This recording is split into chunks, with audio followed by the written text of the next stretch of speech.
हे भगवान, मेरे वीडियो को जो लाइक करे, सब्सक्राइब करे, उनके परिवार को खुश रखना। व्यक्ति को अपनी मृत्यु के बाद कर्मों के आधार पर स्वर्ग और नरक की प्राप्ति होती है। गरुड़ पुराण में यह भी बताया गया है कि कर्मों के आधार पर अगले जन्म में व्यक्ति किसी रूप में जन्म लेता है। गीता में कहा गया है कि आत्मा अजर अमर है। जैसे व्यक्ति अपने कपड़ी डिडियमों को बदलता है, आत्मा भी उसी प्रकार शरीर बदलती है। गरुड़ पुराण में मनुष्य के कर्म का लेखा जोखा बताया गया है, जिससे मनुष्य के पाप और पुण्य निर्धारित होते हैं।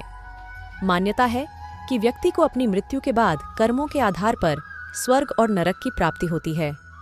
गरुड़ पुराण में यह भी बताया गया है कि कर्मों के आधार पर अगले जन्म में व्यक्ति किसी रूप में जन्म लेता है। आइए बताते हैं आपको गरुड़ पुराण क्या कहता है। जो लोग महिलाओं का शोषण करते या कराते हैं, वो अगले जन्म में भयानक रोगों से पीड़ित होते हैं।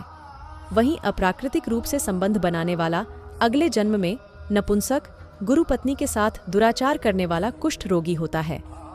गरुड़ पुराण में बताया गया है कि जो मनुष्य छल, कपट और धोखा देते हैं, वो अगले जीवन में उल्लू बनते हैं। वहीं झूठी गवाही देने वाला दूसरे जन्म में अंधा पैदा होता है। गरुड़ पुराण के अनुसार जो व्यक्ति हिंसा करके परिवार का पालन पोषण करते हैं, जैसे लूटपाट, जानवरों को सताना या शिकार खेलने वाले, अगले जन्म में किसी कसाई हत्थे चढ़ने वाला बकरा बनते हैं। माता पिता या भाई बहन को प्रताड़ित करने वाले मनुष्य को अगला जन्म तो मिलता है, लेकिन वह धरती पर नहीं आ पाते, क्योंकि उनकी मृत्यु गर्भ में ही हो जाती है। गुरु का अपमान यानी भगवान का अपमान, ऐसा करना नरक के द्वार खोलने जैसा है। गरुड़ पुराण में कहा गया है कि गुरु से कुतर्क करने वाला शिष्य अगले जन्म में जल रहित वन में ब्रह्म राक्षस बनता है। अगर कोई मृत्यु के समय भगवान का नाम लेता है तो वो मुक्ति के मार्ग पर अग्रसर हो जाता है।